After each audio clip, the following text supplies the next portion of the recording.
Bonjour, bienvenue dans la série sur l'électrodynamique classique. Donc continuons sur l'énergie des diélectriques. Alors, les équations précédentes montrent que si epsilon 1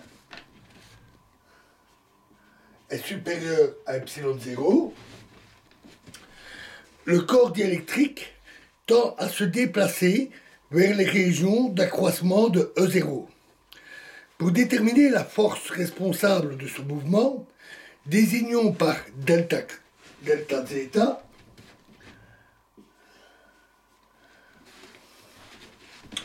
un petit déplacement généralisé du corps. À ce déplacement correspond une variation d'énergie, delta W.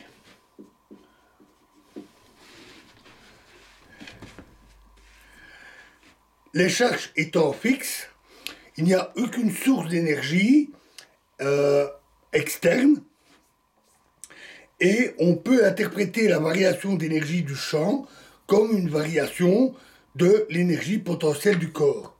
Autrement dit, une force Fz agit sur ce corps donné par Fz est égal à dW sur dz q. Alors, l'indice q ici signifie que la dérivée partielle se calcule en maintenant fixe les sources du champ. Dans les situations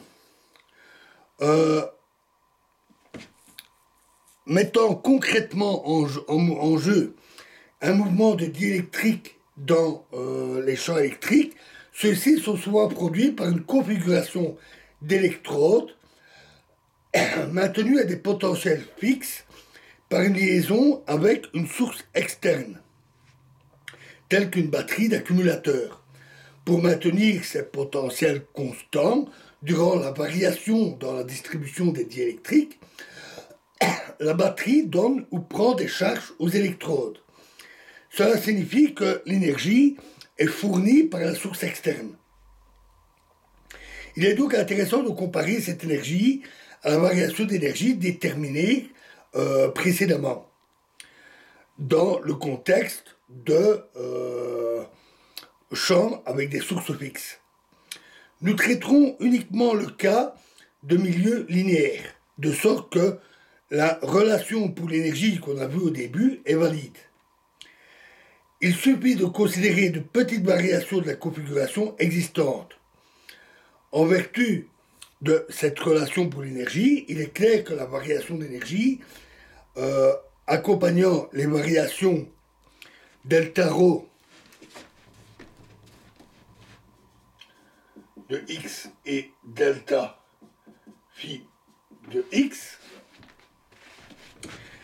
de la densité de charge et du potentiel est égal à delta W égale 1 demi intégrale de ρ delta phi plus phi delta ρ fois d cube x.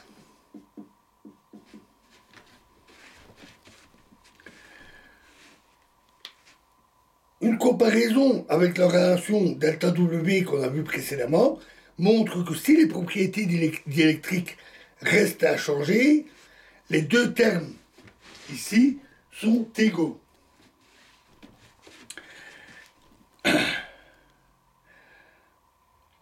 Si en revanche les propriétés varient, autrement dit, si epsilon x